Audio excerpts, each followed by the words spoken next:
भारत की प्राचीन कथाएं केवल कहानियां नहीं होती, वे जीवन का आईना होती हैं। आज हम आपको ले चलेंगे एक ऐसे राजा की कथा में जिसके पास सब कुछ था, लेकिन अंत में उसने सब कुछ छोड़ दिया। प्राचीन भारत की समृद्ध नगरी उज्जैन, जहां शासन करते थे राजा भर्तृहरि, न्यायप्रिय, विद्वान और प्रजा के प्रिय राजा। उनके जीवन की सबसे बड़ी शक्ति थी उनकी रानी पिंगला। राजा भर्तृहरि रानी पिंगला से अत्यंत प्रेम करते थे। उनका विश्वास अटूट था। राजा के लिए रानी ही जीवन थी और जीवन ही सत्य। एक दिन एक योगी राजा के दरबार में आया। उसके हाथ में था एक दिव्य फल, अमरत्व का फल।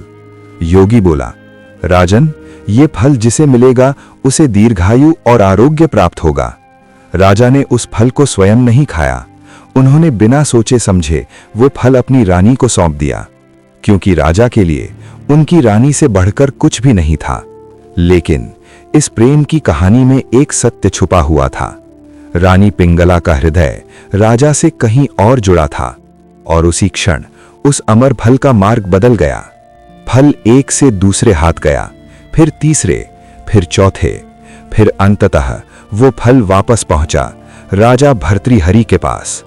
राजा ने फल पहचाना और सच्चाई उनके सामने नंगी खड़ी थी। जिस प्रेम को उन्होंने जीवन समझा, वो विश्वासघात निकला। राजा क्रोधित नहीं हुए, वे जागृत हो गए। उस एक क्षण में राजा ने संसार को समझ लिया। रूप नश्वर है, प्रेम अस्थाई है और मोह बंधन है। राजा भर्तृहरि ने राजपाट छोड़ दिया, मुकुट उतार दिया और बन गए एक योगी। इसी वैराग्य से जन्मे महान ग्रंथ वैराग्य शतक, नीति शतक, श्रृंगार शतक, जो आज भी मानव जीवन को दिशा देते हैं। राजा भर्तृहरि की कहानी हमें सिखाती है, सच्चा त्याग हार नहीं होता, वो सबसे बड़ी जीत होता है। और कभी-कभी सब कुछ खोकर ही आत्मा को पाया जाता है।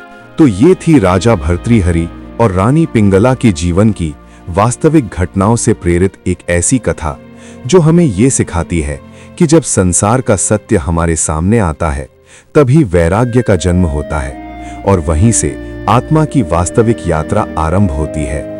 यदि आपको ऐसी ही प्रेरणादायक कहानियां, प्राचीन कथाएं और जीवन को दिशा देने वाले विचार पसंद आते हैं, तो हमारे चैनल को लाइक करें, इस वीडियो को शेयर करें।